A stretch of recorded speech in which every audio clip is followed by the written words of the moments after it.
here's the cool thing about being human. We can all relate to this. This is so primitive. It's so innate in us. The game that we've been playing for as long as you want to believe human beings have been here is the game of survival. I mean, 100 years ago, 150 years ago, it wasn't easy being human. I mean, you could die from all kinds of things, and famine and predators and all of those things were important elements to keep us alive. And in fact, fear was really adaptive. You don't walk up to a lion and pet it. Something tells you instinctually to not do that, right? So that's very adaptive. And when stress becomes maladaptive, it's a different story, because when we react to someone or something that's in our lives, your reaction, whether it's a lion or your mother-in-law, doesn't matter to the body. Yeah. Because if it's a lion, for the most part, you're not going to go 20% in. You're not going to go 40%. If it's a lion, you're going to go 100% in, right? So, but if it's your mother-in-law and you're having the same response, what was once very adaptive becomes very maladaptive, right? So it turns out that, as I said, valid or justified, the only person that is actually hurting is you, because you're knocking your body out of homeostasis. You're knocking your body out of balance. Health is balance. Health is order. So let's see if we could drive this home really well. You have three types of stress: physical, chemical, and emotional. Physical stress is trauma, accidents, injuries, falls. Chemical stress is viruses, bacteria, blood sugar levels, hangovers, toxins, pesticides, pollutants. And then emotional stress is just your reaction to everyone and everything in your life. Well, 75 to 90% of a person that walks into a healthcare facility in the Western world walks in because of psychological and emotional stress. You could have the best diet. You could eat gluten-free, vegan, ketogenic, intermittent fasting with a little macrobiotics on the side, organic, all of that. Take all your vitamins, take all your supplements, all your herbs, drink your teas, do all of that. You could work out, you could run, you could do Pilates, you could do yoga, what doesn't matter. Get yourself chemically balanced, get yourself physically balanced. But if you haven't taken care of your responses to everyone and everything in your life, your cells, when you're living in fear and perfectionism and rigidity, the signal to the cell is there's a danger, there's a threat, and the cell is going to take the signal, and the cell is going to make a protein from a gene. And if you keep signaling the cell that there's danger in the environment, the cell is going to start to down-regulate a gene and make a cheaper protein. So then you could actually wind up creating organic fear proteins. That's what you're making, right? Because the body still isn't in a place to rest. So person can't sleep. Then they can't sleep. They can't restore. They can't digest. There's an emergency out there. How can you digest if your body's perceiving that the next moment there's going to be danger? Your immune system's dialed way down. There's no energy for long-term building projects. Everybody's attention is on the outer world. There's no homeland security. Everybody's out fighting the fight, right? So the reproductive system says, this is not a time to grow a baby. The brain, the blood flow goes to the hindbrain away from the forebrain. You stop thinking, you start reasoning, you start reacting to everyone and everything. Blood sends adrenaline and liquid energy to the muscles, but you're not fighting, you're not running, you're not hiding. Muscles get tight. It's just stored energy in there, and the body stays in that kind of maladaptive state, and that imbalance becomes the new balance, and now we're headed for some type of crash, some type of disorder, some type of disease. And when we're in that state, we're altered, and there's always a gap between the way things appear and the way things really are. And if we act during that period, we'll always say, I should have never said that. I should have never done that. I should have never sent that email. I should have never thought that. Because we're altered, and that's it. In survival, we're selfish. When you're getting chased by T-Rex, there's three things you're thinking about. My body, like, hey, I better take care of this.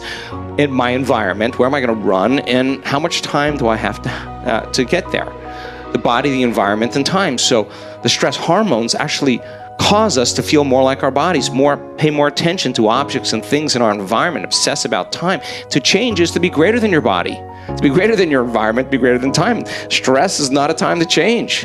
Stress is time to run, fight, and hide. And if you spend 70% of your day living in that state, there's no energy for a person to ever repair. There's no energy. And there's no energy, period. Forget just to repair. And so the dysregulation that's happening in the autonomic nervous system, remember, stress is moving the body out of balance, right? So it's the autonomic nervous system that's mobilizing all that energy, right? And starts dysregulating because it could never catch up, right? So when we start creating brain and heart coherence, the autonomic nervous system is moving back towards regulation, it's moving back towards order, and there's an innate capacity for the body to say the war is over. The trauma's done, let's get back to growth and repair. Turns out the more coherent that autonomic nervous system is, the more regulated it is, the more information can travel to the cells and tissues and organs of the body with the proper cadence, with the proper signals, right? So the body starts up-regulating back to balance and back to health. And so autoimmune conditions tend to be one of those conditions that heal really fast in this work. Inflammation heals really fast in this work. Cancers do really well in this work. Neurological disorders do really well in this work because there's a lot more regulation that goes on. So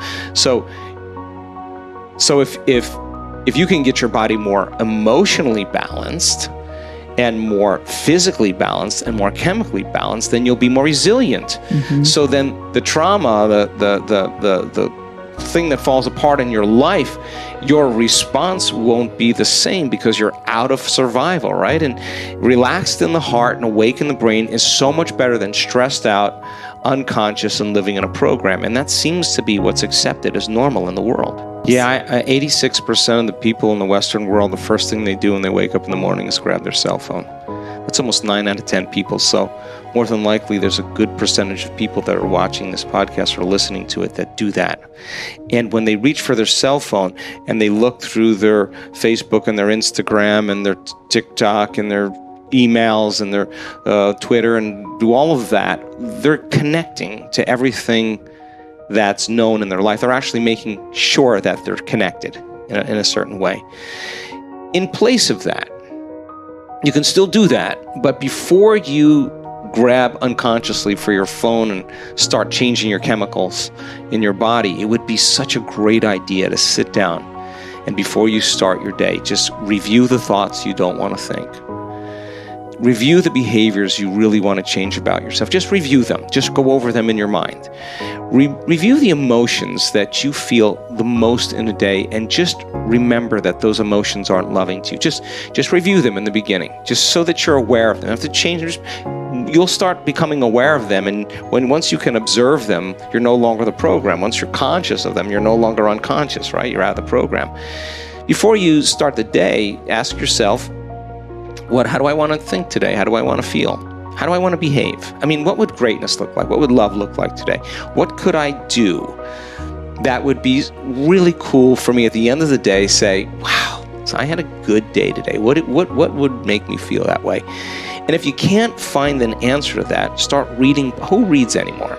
Read a book. I read so many books a week. I know, I'm that way too. So read something about, you want to be wealthy?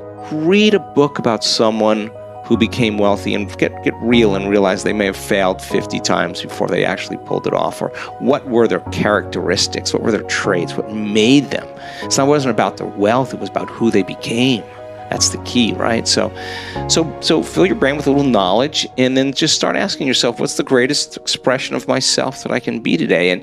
And rehearse it. Rehearse how you're going to be. And then if it leads to a different choice, that's the unknown. Mm-hmm. And just know that it's not going to be predictable. It's going to be a little uncomfortable.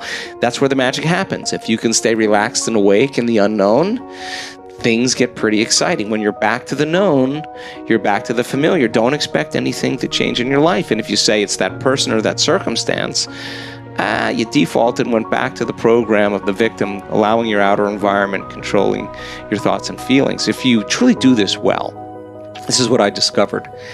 If I truly feel the feelings of my future before they occur, and I live in that state, I'm no longer looking for it to happen. How could I look for it if I feel like it already has, right? So I try to stay in that state, because then I'm not separate from it. And that tends to be when the magic happens. There's no control anymore. There's no predicting.